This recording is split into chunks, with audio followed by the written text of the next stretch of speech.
اپنے مسائل کو حل کرنے کے لیے سبسکرائب کریں آپ کے مسائل کا حل۔ کیا خواتین ماتھے پر ٹیکا لگا سکتی ہیں؟ ماتھے پر عورتیں جو ٹیکا لگاتی ہیں، کیا یہ جائز ہے، لگانا چاہیے یا نہیں؟ زوجہ اقبال انڈیا سے۔ دیکھیے، رسول اللہ صلی اللہ علیہ وسلم نے ارشاد فرمایا، صحیح حدیث ہے، من تشبہ بقوم فہو منہم، جو کسی قوم کی مشابہت اختیار کرتا ہے تو وہ انہی میں سے ہے۔ تو کوئی بھی ایسا لباس یا ایسی وضاقتہ جو خاص مخصوص قوم کا شعار ہو اور اس میں کوئی حکمت بھی نہ ہو، تو ایسا جس سے دیکھنے میں لگے کہ شاید یہ اس قوم سے اس کا تعلق ہے، تو ایسا شعار استعمال کرنا نہ مرد کے لیے جائز ہے نہ عورت کے لیے جائز ہے۔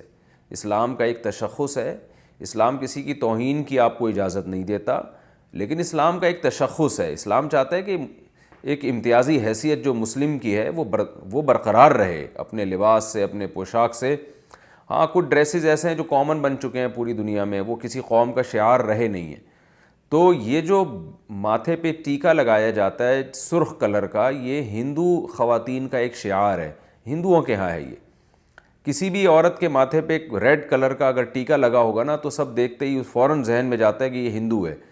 تو اس لیے یہ جب تک یہ کسی قوم کا شعار ہے تو اس وقت تک مسلمان عورت کے لیے اس کا استعمال جائز نہیں ہوگا۔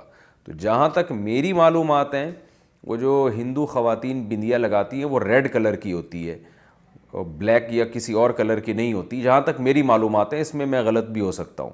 تو اس لیے ریڈ کلر کی جو بندیا ہے یا ٹیکا ہے ماتھے پہ، وہ لگانا کیونکہ ہندوؤں کی کا شعار ہے، وہ جائز نہیں ہے۔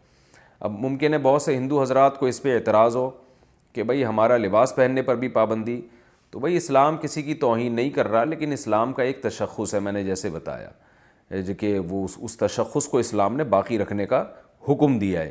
تو ایک حیثیت ہے مسلمانوں کی، جو پتہ چل جاتا ہے کہ یہ مسلم ہے، تو اس میں یہ بھی ہے کہ یعنی ان احکام میں یہ بھی چیز داخل ہے کہ کوئی بھی ایسی وضاقتہ جس سے دیکھنے سے آپ دوسرے مذہب کے معلوم ہو رہے ہوں، اس کی اجازت نہیں ہے۔ تو اس لیے ریڈ کلر کا تو جائز نہیں ہے، اور اگر دوسرے کلر کا ان کا ہاں یعنی کوئی ایسا شعار نہیں ہے تو پھر کسی دوسرے کلر میں لگایا جا سکتا ہے۔